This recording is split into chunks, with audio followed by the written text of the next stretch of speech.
Hey everyone, Rarity Dash here, time for another Patreon-sponsored reaction video. And this one comes to you courtesy of Lasse Skanning Jorgensen, who has requested that I react to the Cutie Mark Laboratories Season 1 Timeline Explained, Episode Timeline by RLYoshi. So yeah, something pony related, which is cool. I mean, most of the Patreon videos are just whatever you guys think of, but it's cool to get some stuff in there that's still pony related, because that is where this channel started. And this is going to be explaining the timeline for Season 1, I gather from that title, which is cool by me, though that's not really something I've ever given much thought. I don't really think about what order the episodes go in. To me, they go in the order that we get them. Even if there are little discrepancies, I don't really pay them that much mind, because it doesn't really bother me. Unless there's something just completely wrong, something that breaks continuity, that just... like something bigger than just the seasons not matching up, something like just like something story related, like a story event or a character moment that is ignored. That's the kind of thing continuity wise that gets to me. But like just things not quite seeming like they're in order, that I don't know. But this could still be pretty interesting, and I'm interested to see just what they have to theorize on here and how the video is presented. Hopefully it'll be pretty good. Anyway, let's get started and find out. Chronological order of episodes is almost always a mystery to fans of various shows, and My Little Pony is no exception. Details tend to not match up if the episode release order is considered its chronological order, such as winter wrap-up happening despite episodes with no snow or winter prior to it, or Suited for Success happening a long time after the Ticketmaster, even though you'd expect Rarity to start making gala dresses. Well, instantly. I mean, they could have given the tickets way in advance. That's what I always thought. Perceive as a chronological like, order, mostly based kind of makes sense with an event like that. References to past episodes. But we here at Cutie Mark Laboratories are going to figure out the order once and for all by examining and dissecting every single episode. Okay. Let's get started.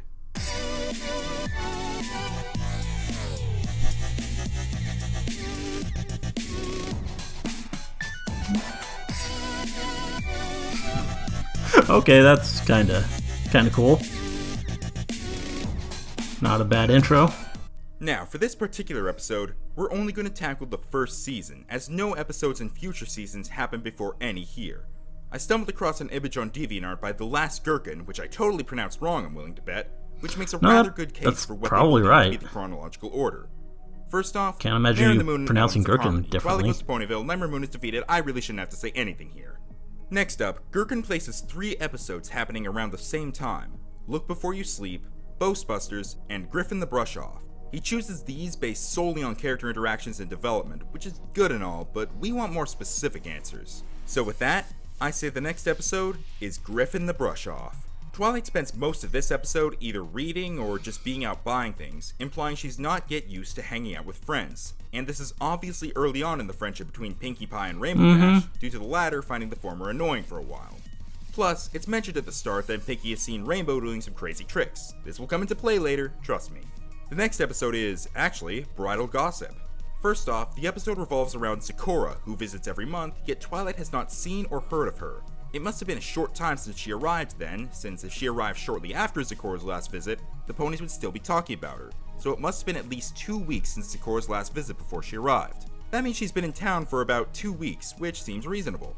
Plus, the opening lines mention it being a gorgeous day in Ponyville, attributed to Rainbow Dash getting up early that day.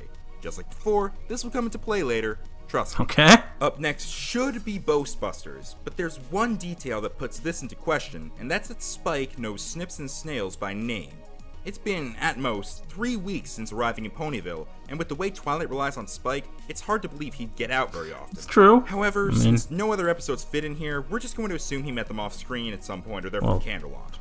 In this episode, Twilight is unsure about using her magic in front of her friends, let alone the whole town, but she has to use it to fend off the Ursa Minor. Also, Rainbow Dash pulls off a clearly rehearsed flying routine. Once again, this will come into play later, trust me.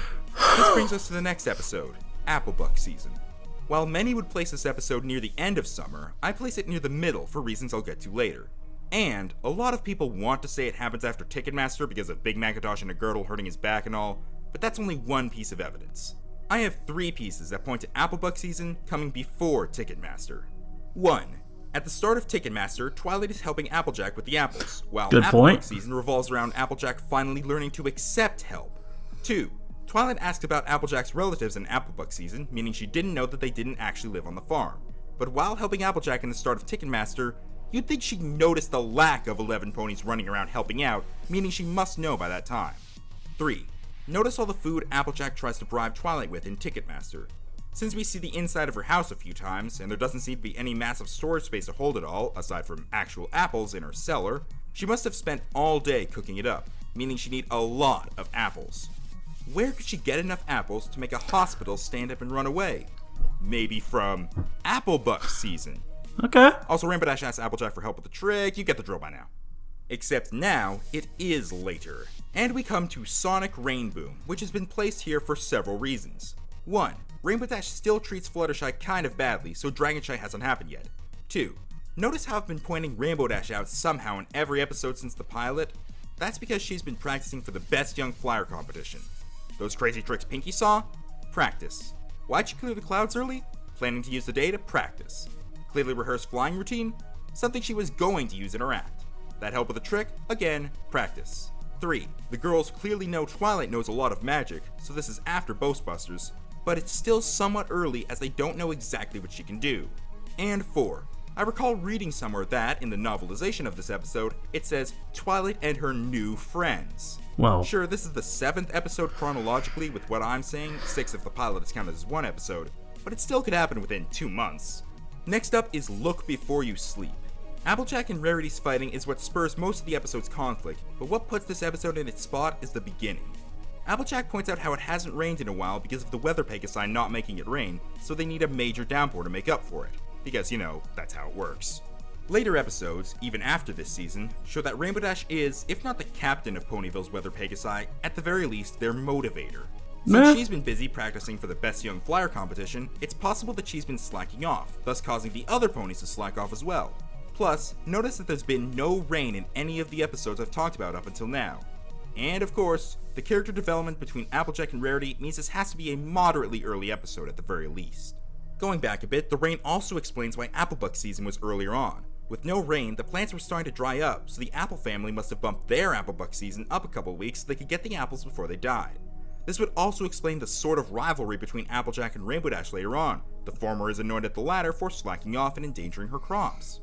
The episode that comes next is Dragonshy, but honestly, not for any special reason. It's just a good place to put it because it allows Fluttershy to earn some assertiveness and also become less of a burden in the eyes of the others, making way for the placement of future episodes. Plus, it's just late enough that Twilight would know the skills of her friends by now and assign them proper jobs in dealing with the dragon. Finally, we come to Ticketmaster next. It's important that it comes after the previous two because it has rain in it that would contradict Look Before You Sleep if it came first. Plus, during the argument between the main 6 minus Twilight over the ticket, Fluttershy actually gets involved with the arguing, something she wouldn't have done before learning confidence in Dragonshy. Feeling Pinkie Keen is the next to come up. Why? Because this is where Twilight finds out that she just shouldn't try to question Pinkie Pie, so her ignoring things Pinkie does in later episodes is explained. Not much else aside from the reference to Dragonshy meaning this has to happen afterwards. Yeah. After this is over a barrel, because now they're approaching when the actual Applebuck season time would be, hence why the apple trees in Appaloosa have all their apples on them. This means that the transition from summer to autumn has begun. Next up, we have 2 episodes that actually happen at pretty much the same time. Call of the Cutie and Green Isn't Your Color. These both happen during the beginning of autumn as implied by 2 things. Call of the Cutie mostly focuses on Apple Bloom in school, likely in the early days because this is when she first starts being taunted about being a blankflake and shows the forming of the Cutie Mark Crusaders. Green Isn't Your Color is likely around the same time, as in addition to Fluttershy not appearing during Call of the Cutie, the fact that Photo Finish wants to see Fluttershy in some kind of nature-themed dress would point to the theme at the time being, well, nature, which usually happens during spring or early autumn. Next up is Suited for Success, where Rarity's rise to fame begins. There isn't a lot of the actual episode to place it here, but rather in its surrounding episodes. Swarm of the Century seems like it'd be the next episode, if only because you see the gala dresses in it somehow surviving the Parasprite attack. Also, at the end, because the town is basically destroyed by the Parasprites, a lot of time is needed between now and the next few episodes for repairs. And what's the next episode? A Dog and Pony Show, where Rarity's fame has reached the level where Sapphire Shores herself wants to hire her. Good point. And since this episode takes place primarily outside of Ponyville, Reconstruction on the town can still be going on, but it's still past the point where Rarity's boutique is fixed up. I'd say this is about a month or two after the previous episode's events, so we're right in the middle of autumn now. Soon after it would be Stairmaster. No real reason why, it just seems to fit well. Next up is A Bird in the Hoof. Now that Ponyville is fixed, Celestia is making another appearance, and every pony is nervous because of how things went wrong before with the Parasprites. Again, it doesn't need to necessarily be here, but it fits well, and since Rarity wears her gala dress, it needs to be after super success. Definitely. Owl's Well That Ends Well is next because the next episode demands it, and the next episode is Fall Weather Friends. This obviously has to happen in late autumn, but what makes it important is how it demands the placement of the previous episode. Pinkie Pie lets Spike commentate the running of the leaves with her, and in the previous episode, Spike tried to run away from home because the attention he normally got was being taken away. Okay. Pinkie would remember that and, seeing Spike get upset again, give him some attention by letting him do the commentating with her.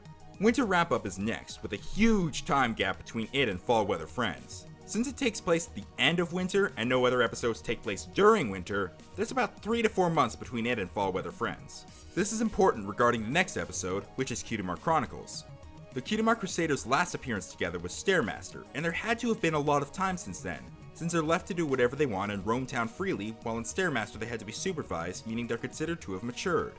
There are other comparisons to other episodes that make it need to be after them, but since all of those happened before Stairmaster, there's not much of a point.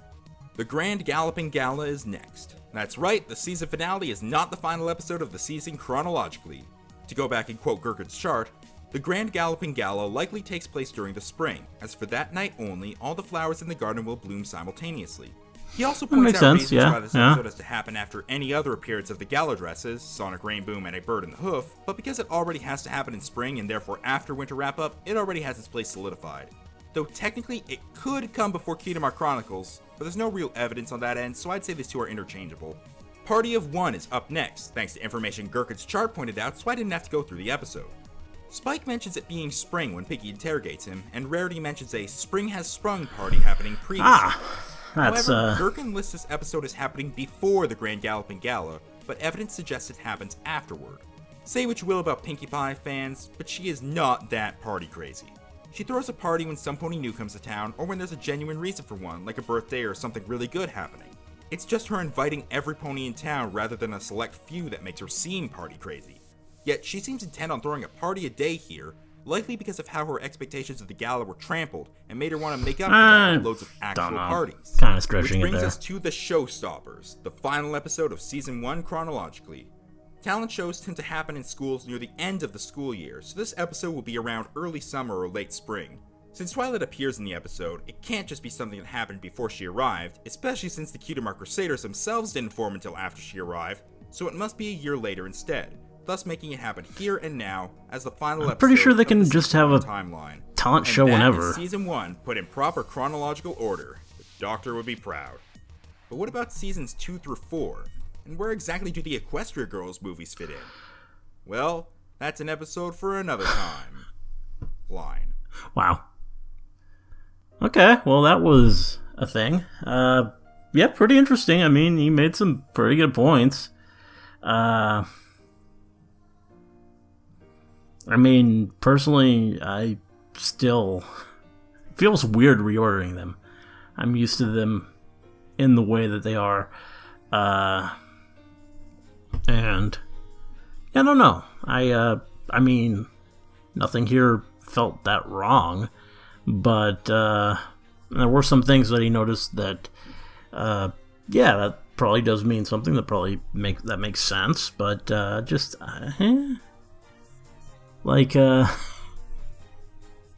it's weird.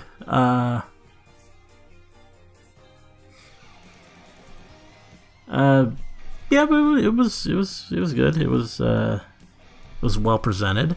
The case was made pretty well, and they got the clips. And if you're gonna do this kind of thing, this is how you do it. I don't know if this really was of that much use to me personally, because kinda it's weird for me, and I also kind of don't really care that much which order they go in. That's not really the important part to me. At least, well, it's only important from a character perspective. Like, the development of the characters and keeping track of that. And as long as that's kind of in the right order, then that's what matters. And when you reorder the episodes, you kind of change things like that. Like, I mean, Ticketmaster, I mean, you can make a case that it's not until after some episodes, but it just feels like it comes right after the pilot. That's like really fresh in their relationships, because they're not like really real friends yet. It's like a rehash of the pilot in a lot of ways, and they're just it's I don't know, but I mean, a lot of good points, a lot of poring over the series just to get these little minute details, and using those to kind of put it in order. It was interesting. Just it was pretty good. Anyway, thank you for requesting this, Lasse, and thank you to everyone else who's backed me on Patreon. If you want to support me on Patreon, you can get me to watch whatever video you want to watch. You want me to watch each month that you back me, and it's at the $20 level. Check it out if you're interested. And everyone else, or everyone, period. Hope you liked the reaction. Let me know if you did, and see you in the next one.